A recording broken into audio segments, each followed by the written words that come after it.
वाहनांच्या योग्यता प्रमाणपत्र नूतनीकरणासाठी विलंब झाल्यास आता केंद्रीय मोटार वाहन नियमानुसार प्रतिदिन 50 रुपयांचा दंड लावला जाणार आहे. ज्या वाहनांचा फिटनेस संपलाय किंवा अनफिट आहेत त्या वाहनांना आता आपोआप ऑनलाईन सिस्टीममध्ये दररोज दंड लागणार आहे. याबाबत राज्याचे परिवहन आयुक्त यांनी परिपत्रक काढलंय. मात्र हा नियम वाहनधारकांच्या दृष्टीनं अन्यायकारक असल्याचा आरोप कोल्हापूर डिस्ट्रिक्ट लॉरी ऑपरेटर्स असोसिएशननं केलाय. दंडाचा हा नियम रद्द करा अशी मागणीही कोल्हापूर डिस्ट्रिक्ट लॉरी ऑपरेटर्स असोसिएशनच्या वतीनं करण्यात आली आहे.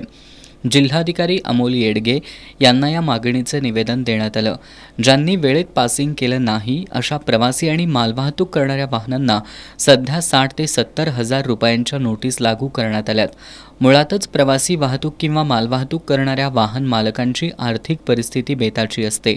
त्यातच 60 ते 70 हजार रुपयांचा दंड कुठून भरायचा असा सवाल असोसिएशनचे अध्यक्ष सुभाष जाधव यांनी उपस्थित केलाय.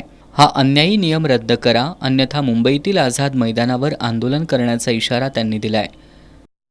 अन्यायकारक आहे. याच्या विरोधात लढा देणार. बेळपट्टी तर मुंबईच्या आझाद मैदानावर मंत्रालयावर सुद्धा आम्ही धडक मारणार आणि आमच्या मागण्या मान्य करून घेणार. हा जी दंडात्मक कारवाई केली आहे दिवसा 50 रुपयाची आणि त्याच्यावर आणि परत व्याज म्हणजे दंडच म्हणजे चक्रवाढ व्याजदरावर पैसे घेणार आहेत. जर काय वर्षाला जर 18,000 रुपये दंड होत असेल तर कुठला ट्रकवाला, टेम्पोवाला, टँकवाला, बसवाला भरणार? चुकीचं आहे, अन्यायकारक आहे. या विरोधात लढा देणार. राज्य शासनानं या माल, ट्रक, टेम्पो वाहतूकदारांच्या मताची सुद्धा किंमत करावी तरच आम्हाला सुद्धा न्याय मिळेल आणि आम्ही उग्र आंदोलन करणार. शिष्टमंडळामध्ये असोसिएशनचे उपाध्यक्ष भाऊ घोगळे, सचिव हेमंत डिसले, शिवाजी चौगुले, वाळू वाहतूक संघटनेचे अध्यक्ष विजय पाटील, विजय तेरदाळकर, विलास पाटील, उत्तम पसारे आदींचा सहभाग होता.